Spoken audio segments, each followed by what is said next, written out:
Hi everyone, welcome back to another tutorial from Wake&Tech.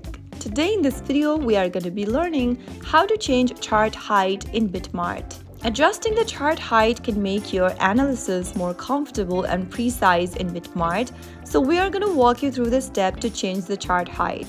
Launch open the BitMart application or website and log in by entering your account's credentials. From the main homepage of BitMart, tap on the Trade button from the bottom of the screen and then select one of the trading pair from the drop-down.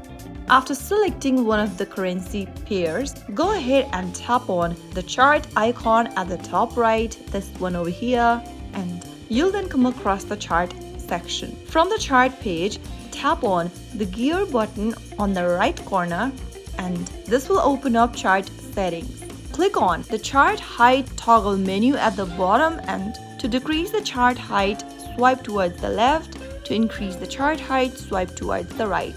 Soon after you do that, you will be able to notice the difference inside your chart page. The chart will now display at the new height. Your chart height adjustment is now active and ready for analysis. If you found the video helpful, don't forget to like, share, and subscribe to our channel. I will be back again in the next episode. Thank you for watching.